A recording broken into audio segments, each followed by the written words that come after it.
Hi viewers, వెనకాల attach చేసిన video ఉంది కదా, సంతోషంగా ఆడవాళ్ళు, మగవాళ్ళు, పిల్లలు, పెద్దలు భక్తి పారవశంతో చక్కగా సంతోషంతో కోలాహలంతో డ్యాన్స్ వేస్తూ ఉన్నారు. ఇలా వేరే ఏ మతాలని ఉంటుందో ఒకసారి ఆలోచించండి.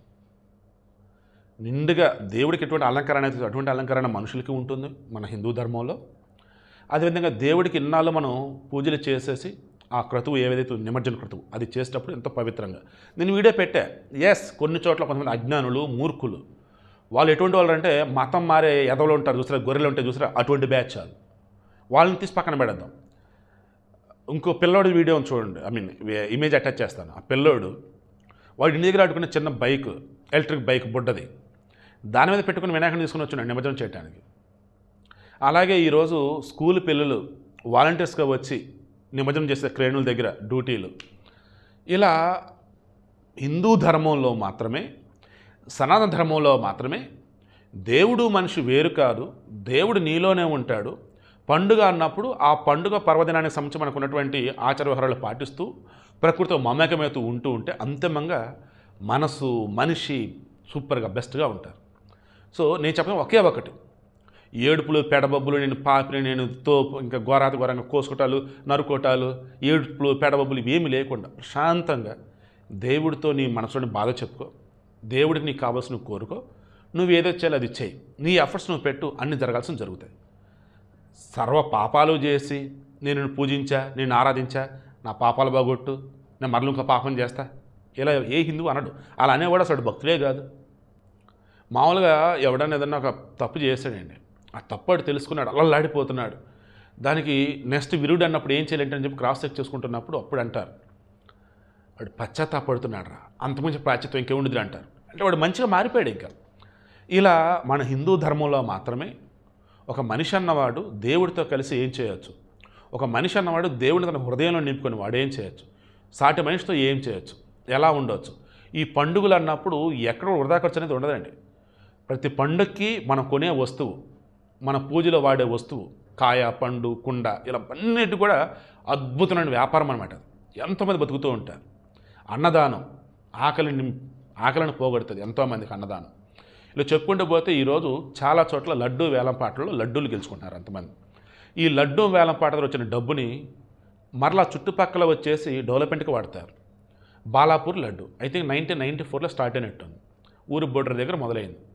మొదట్లో ఎంతో చిన్నపాటి డబ్బు, బట్ రానేది లక్షల్లోకి వెళ్ళింది. ఇప్పుడు కూడా జనార్దన దామోదరు ఆయన పాడుకున్నారు 51 లక్ష 31 లక్ష సమయంతో రౌండ్ మనకి ఫిగర్ కదా. ఇప్పుడు మెయిన్ నేను చెప్పాల్సింది అంటే ఆ లడ్డూ వేల మీద వచ్చిన డబ్బుతో బాలాపూర్లో రోడ్లు వేసుకున్నారు, స్కూల్ భవనాలు కట్టారు, కమ్యూనిటీ భవనాలు కట్టారు, వాటర్ ట్యాంకులకు సంబంధించి అద్భుతమైన డెవలప్మెంట్.